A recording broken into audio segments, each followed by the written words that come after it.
श्री रामकृष्ण लीला प्रसंग स्वामी शारदानंद जी द्वारा लिखित पाठ संख्या 269। भक्तों के साथ श्री रामकृष्ण देव 1885 ईस्वी भगनी निवेदिता के भवन में गोपाल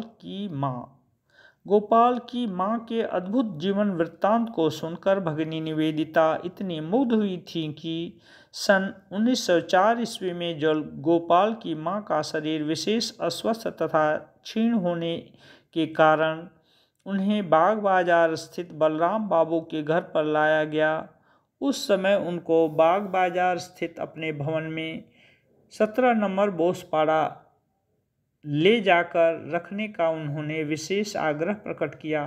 गोपाल की माँ भी सहमत हो वहाँ चली गईं, क्योंकि यह पहले ही कहा जा चुका है कि सभी विषयों में उनकी दुविधाओं को गोपाल ने क्रमशः दूर कर दिया था। इस विषय के दृष्टांत स्वरूप यहाँ पर एक और घटना का हमें स्मरण हो रहा है। दक्षिणेश्वर में एक दिन श्रीयुक्त नरेंद्रनाथ माँ काली का प्रसाद ग्रहण करने के पश्चात जब हाथ धोने गए थे, उस समय श्री रामकृष्ण देव ने एक महिला भक्त से उस स्थान को साफ कर देने के लिए कहा था। गोपाल की माँ वहीं खड़ी थीं। श्री रामकृष्ण देव की बात को सुनते ही उन्होंने यानी गोपाल की माँ ने तत्काल ही अपने हाथ से जूठन आदि उठाकर उस स्थान को साफ कर दिया।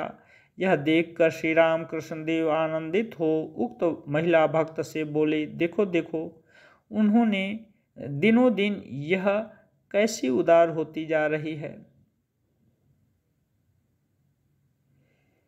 गोपाल की माँ का शरीर त्याग। तब से गोपाल की माँ भगनी निवेदिता के घर पर रहने लगीं। स्वामी विवेकानंद की मानस कन्या निवेदिता भी माता की तरह उनकी सेवा करने लगीं। निकटवर्ती किसी ब्राह्मण परिवार में उनके भोजन की व्यवस्था कर दी गई। गोपाल की माँ दिन में भोजन करने के समय वहां जाकर थोड़ा सा भोजन कराती थीं तथा रात में इसी ब्राह्मण परिवार में से कोई पूरी इत्यादि स्वयं गोपाल की माँ के कमरे में दे जाया करते थे। इस तरह लगभग 2 वर्ष तक वहां रहने के उपरांत गोपाल की माँ ने गंगा गर्भ में अपना शरीर छोड़ा। उनको गंगा तट पर ले जाते समय निवेदिता ने स्वयं अपने हाथों से पुष्प, चंदन, माला इत्यादि के द्वारा उनकी शैया को ढककर सुंदर रूप से सुसज्जित किया एवं एक कीर्तन मंडली की भी व्यवस्था कर दी तथा स्वयं नंगे पैर अश्रुपूर्ण नेत्र से उनके साथ साथ गंगा तट तक गईं एवं गंगा तट पर गोपाल की माँ के जीवित रहने तक 2 दिन पर्यंत वहीं पर उन्होंने रात्रि यापन किया। सन 1906 ईस्वी की 8 जुलाई बंगला सन 1313 के आषाढ़ की 24 तारीख को ब्रह्म मुहूर्त में जब सूर्य की रक्तिम आभा से रंजित पूर्व गगन अपूर्व रूप से शोभायमान हो रहा था तथा नील आकाश में 2-4 क्षीण कांति नक्षत्र क्षीण ज्योति नेत्र की तरह पृथ्वी की ओर दृष्टिपात कर रहे थे।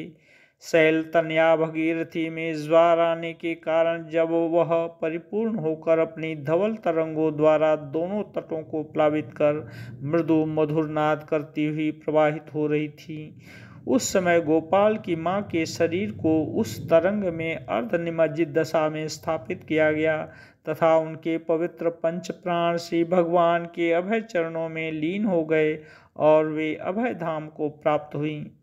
उस समय उनके आत्मीय वर्ग में से कोई उनके निकट उपस्थित न रहने के कारण बेलूर मठ के किसी ब्राह्मण ब्रह्मचारी ने ही उनका अंतिम संस्कार किया तथा उसने ही 12 दिन तक नियम पालन भी किया।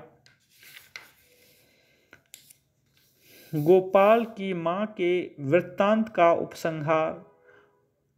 शोक संतप्त भगनी निवेदिता ने वे 12 दिन बीत जाने के बाद गोपाल की माँ के परिचित स्थलों की अनेक महिलाओं को अपने स्कूल में आमंत्रित कर कीर्तन तथा उत्सव आदि की व्यवस्था की थी।